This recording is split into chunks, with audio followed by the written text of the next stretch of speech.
Oke, kita masuk ke slide 10 ya teman-teman di pertemuan ketiga.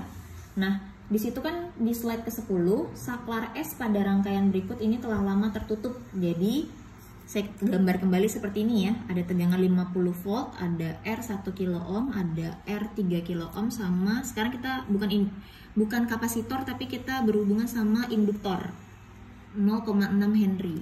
Ada I di sini. Nah, ini diposisikan saklarnya udah lama tertutup, berarti sudah mencapai keadaan mantap.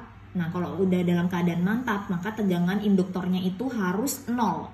Karena sumber berupa sumber tegangan konstan 50 volt, maka resistor yang 3 kilo ohm ini terhubung singkat melalui induktor.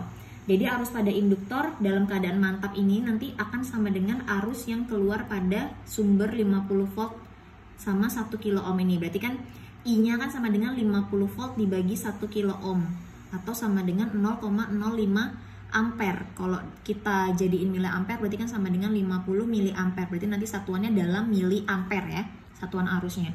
Di situ pertanyaannya adalah kita cari arus dan tegangan induktor pada saat T lebih besar sama dengan 0. Nah, ketika saklarnya kita buka, rangkaiannya kan sisa ini ya. Sisa yang ini. R yang diseri sama L ya, jadi seperti ini. Saat saklar dibuka, sisa yang ini aja, IA 3 kilo ohm. Ini saya misalkan ada IA di sini, arus yang melalui resistor 3 kilo ohm sama I arus yang melewati 0,6 Henry di induktor. Nah, karena ini bentuknya kan paralel ya, berarti kan VA sama dengan VL. Karena dalam loop tertutup, berarti kan IA ditambah I sama dengan 0. Berarti kan VA dibagi 3 kilo ini sama ini dibagi 3 kilo ohm itu kan IA ya, ditambah I itu kan sama dengan 0 karena tertutup. Jadi kita ketahui VA di sini kan sama dengan V di induktor ya, karena paralel, berarti kan VA sama dengan VL. Nah, VL itu berarti kan tegangan pada induktor, berarti kan rumusnya L DI per DT. Maka VA per 3 kilo ohm saya pisahkan dulu, berarti kan 1 per, langsung saya jadiin ohm, 3000 VA dikalikan VA sendiri ditambah I sama dengan 0.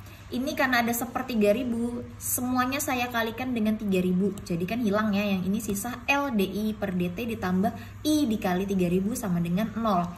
Lagi-lagi fungsi ini menghasilkan karena kita tadi kan tugasnya mencari arus arus yang melewati induktor ya. Berarti kan kita nyari I. Nah, pada nyari I-nya induktor kan di rangkaian ini aja. Berarti di rangkaian ini kan kita lihat kalau posisinya loopnya tertutup sama dengan 0. Berarti kan kita ketahui lagi kalau ini fungsinya tanpa tanggapan paksa.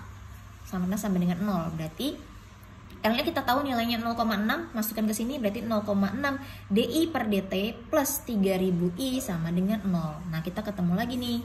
Ini persamaan diferensialnya udah order 1 dan sudah menunjukkan fungsi yang kita butuhkan, yaitu DI per DT, nyari I, intinya kan kita nyari arus pada induktor. Maka ini udah menyerupai persamaan karakteristik dari persamaan order 1.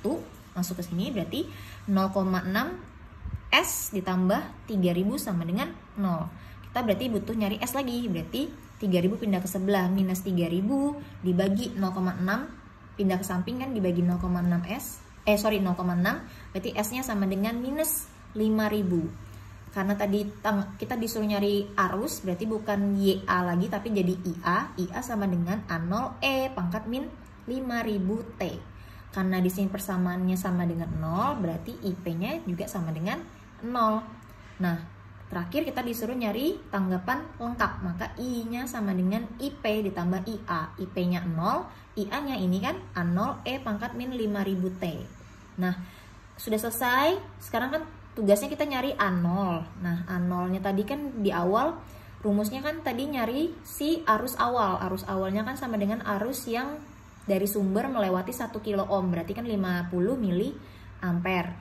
Jadi IL-nya kalau A0-nya 50, berarti kita masukkan ke sini. IL-nya lengkapnya tadi 0-nya kita abaikan, berarti kan sisa A0 E min 5000 T.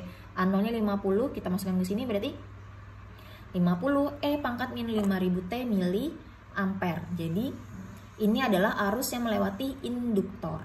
Karena tadi pertanyaannya juga disuruh mencari tegangan induktor, ya masukin aja VL sama dengan L DI per DT sama dengan Ini hasilnya yang udah dikerjain. L-nya tadi kan 0,6. Yang ini berarti arusnya tadi kan 50E pangkat min 5000 T Anda turunkan satu kali karena DI per DT, berarti kan turunkan terhadap T, berarti min 5000 T diturunkan sama dengan minus 5000 dikalikan 50E pangkat min 5000 T.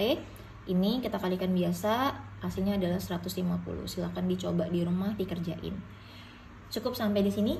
Ada 2 soal dulu, Anda pahami dulu. Ada soal di slide terakhir. Itu buat latihan aja, tapi dikerjakan, Anda coba-coba. Jadi saya tahu Anda sampai sejauh mana pahamnya. Jadi PR-nya adalah ada di slide ke-12 dan slide ke-13. Nanti dikerjakan, itu sebagai pengganti tugas untuk pertemuan ketiga. Terima kasih.